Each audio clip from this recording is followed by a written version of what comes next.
Hello, friends. My name is Mark, and welcome back to the show. Dear listener, I have a question for you. Do you like stories? Stories that can inspire or motivate you, that can make you feel something, a sadness or anger, it doesn't matter.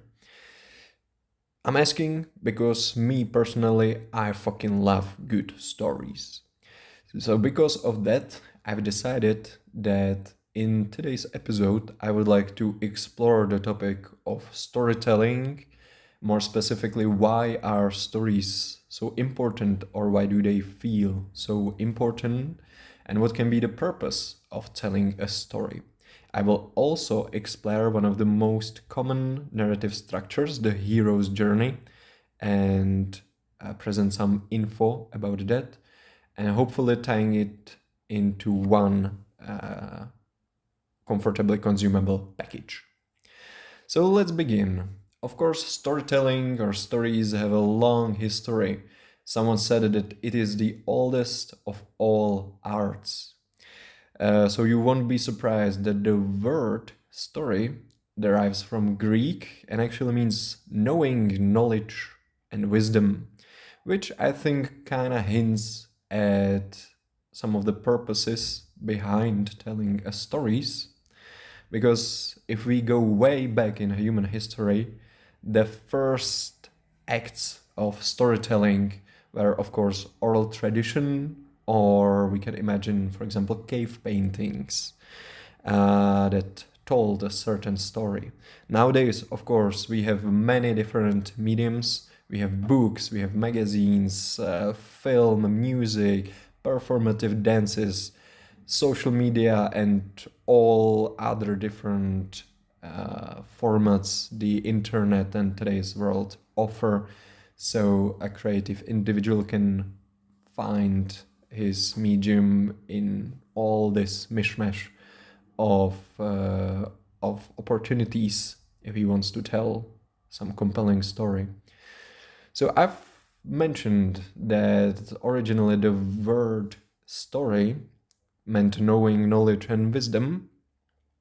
I am not surprised by that personally, but it kind of tells us what the initial purpose of telling a story probably was, and it was education or conveying some information.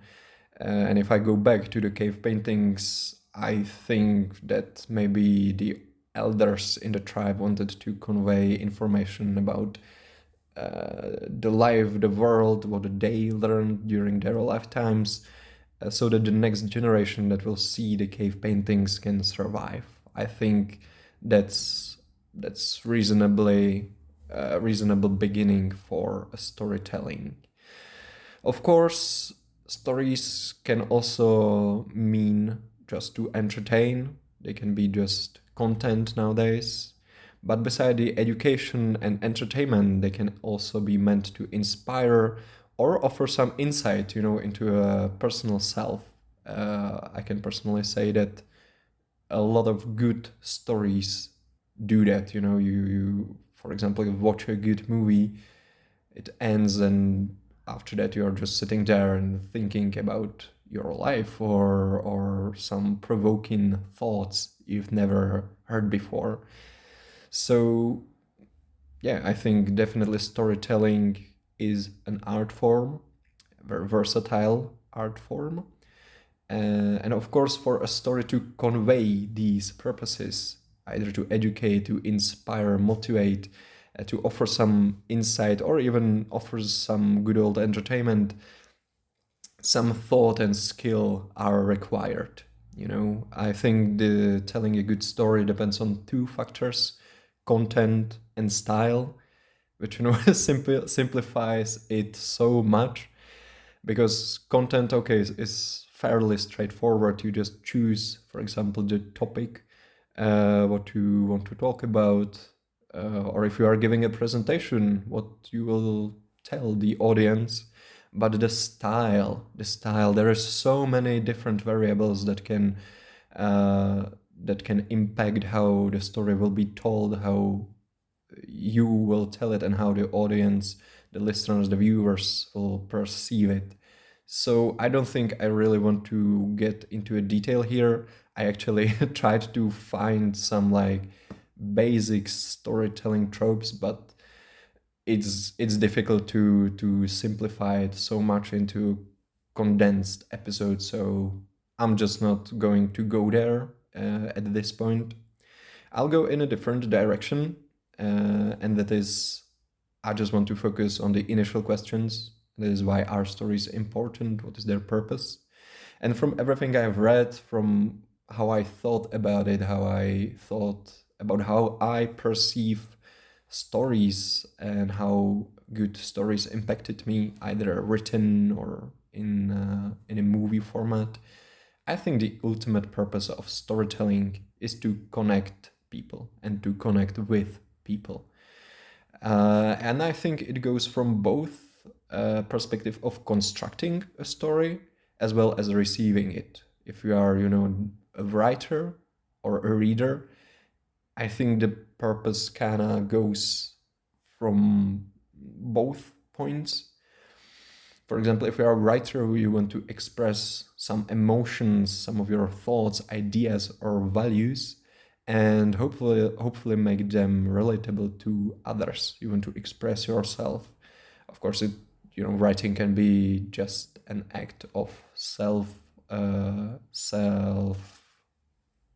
realization, but I think a good story is, relatable to others or makes them think about new thoughts and new ideas. And as I said, making these thoughts, ideas, and information relatable even to the next generation.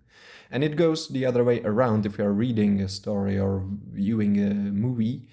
I don't know, going through hardships, for example, the hero in the book goes through some hardships. You can relate to that because you're a human being living your life, and of course there's adversity on every corner, so it makes you relate to something you're searching for, a relatable uh, a relatable experience, and maybe it brings you comfort to see that other people can feel in similar way.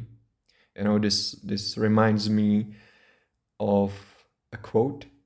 I, for the love of God, I can't remember who said it, and I'll be paraphrasing, but it's about a poetry.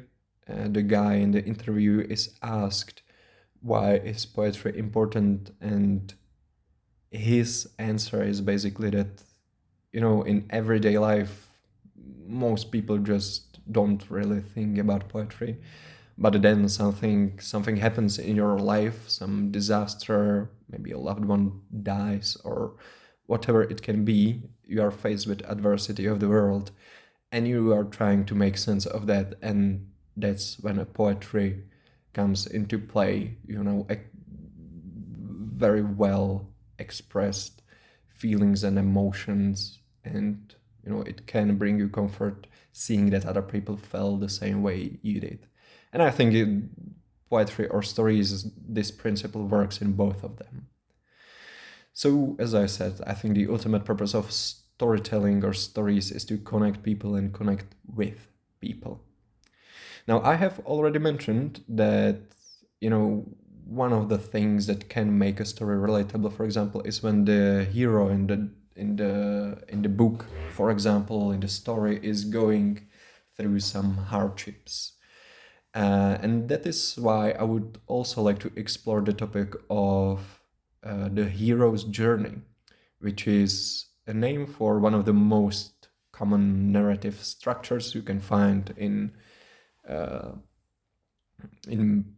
lot of different stories, books, movies, theater, I guess, plays, and it's almost naturally recurring theme, or as I said, narrative structure.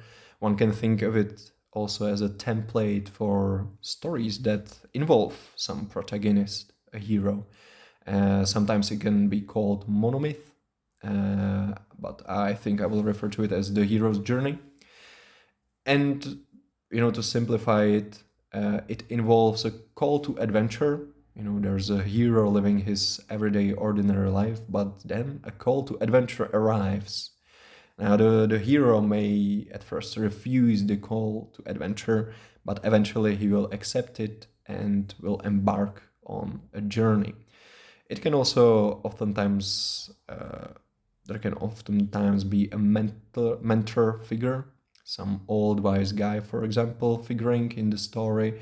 Maybe he can help persuade the hero to go on the journey and embark on the adventure. Now, what is important in the adventure, in the hero's journey, some conflict or challenge arises that the hero needs to overcome. And it is through this overcoming that he is transformed. This experience transforms him. It helps him hone new skills, for example. And, in the end, he returns home, but he is changed. It is also worth mentioning that the return of the hero back home is oftentimes with some potential prize or boon. In some stories, for example, it can be the elixir of life, for example, or simply just some treasure. If that sounds somewhat familiar, I wouldn't be surprised. When I first read about it, I immediately thought, "Whoa, that sounds so much like a Hobbit," for example. And yeah, that is exactly true. I've written here some examples of hero's journey we can find in popular culture. There's, of course, George Lucas' Star Wars. It was identified as a monomyth, or the hero's journey, almost immediately after it came out.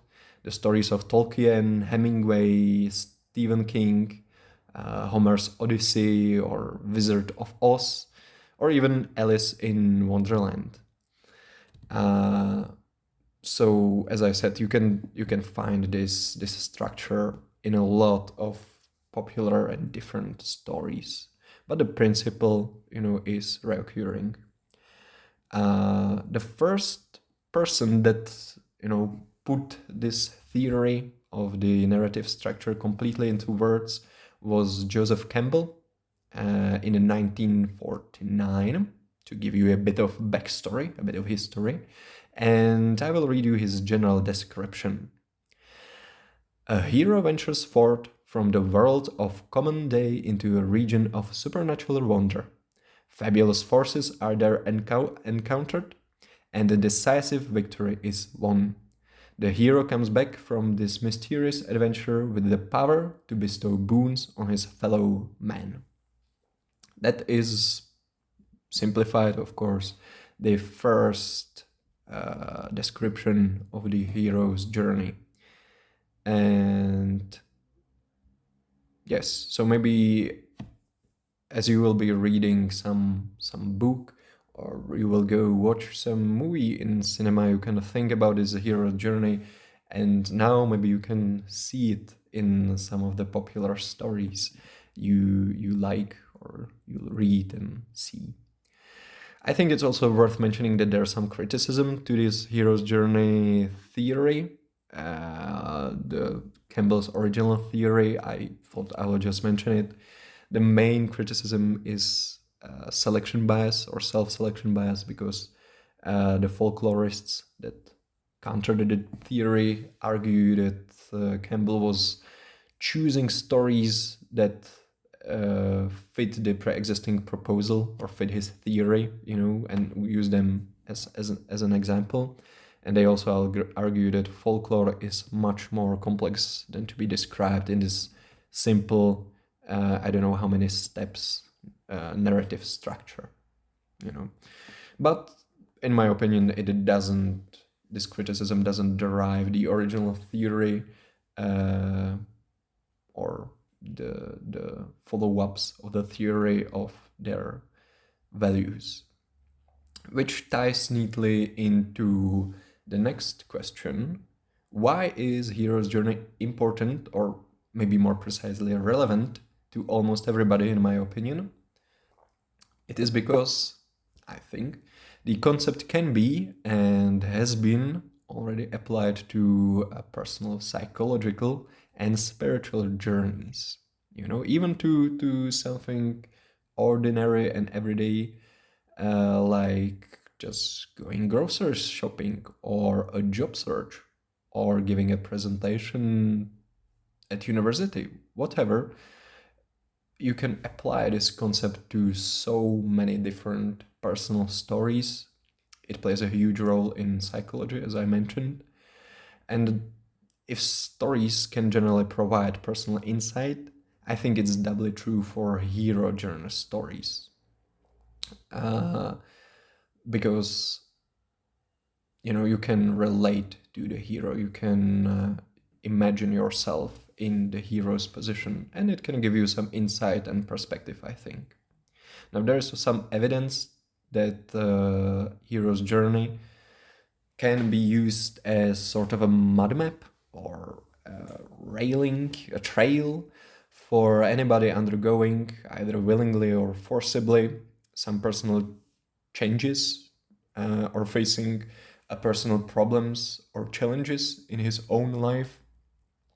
And the hero's journey informs the person, the hero, that with trials they will also experience rewards. In reality, it can be increased connection with other people, or arriving at more authentic self. And these things are worth enduring the hardships for. As Campbell noted, the essential nature of the hero's journey is the adventure of problem solving, but only through personal transformation, which is done, as I mentioned, through the overcoming of adversity. Now, what I also found fascinating, although it kind of fits what we talked about here, is that research published in the Journal of Personality and Social Psychology just last year provides evidence that viewing one's life through the hero's journey narrative can significantly enhance a sense of life meaning as well as resilience, because I think it prompts people to reflect on important elements of their life and sort of connect them into coherent and compelling narrative. That's pretty cool, don't you think? So if I would tie that or come back to the stories in general, I would say that stories are important because meaning in life is heavily tied to the stories people tell about their own lives. And realizing this, it can serve as a prompt to maybe rethink how is your journey or your story going, or what is the direction it's heading. For me, for example, what I take away from this newly found perspective, because really thinking about your life as a one big story, or one big story consisting of smaller different tales, can give you a sort of different point of view, sort of detached, I would say. And it can allow you, or anybody, you, to be more proactive in what kind of story you want your life to be, how you will write it, And I think it's funny because I realize there is so many like sayings tied to, writing your own story. Everybody's a hero in their own story, or, you can't rewrite your story, but you can choose what the next page will be, or anything like that. So if there's some takeaway from today's episode, maybe think about where your story is headed, and what would you like your story to look like. If you want it to be inspiring story, a motivational one, if you want it to be a story of ambition or a peace, whatever you want, you can make it happen. And for me, it was very insightful to read about stories, storytelling, the hero journey, everything, and to think on it. So I hope for you it will be as well. That's basically it from me today. As always, give me your feedback. I hope you enjoyed, and see you. Bye bye.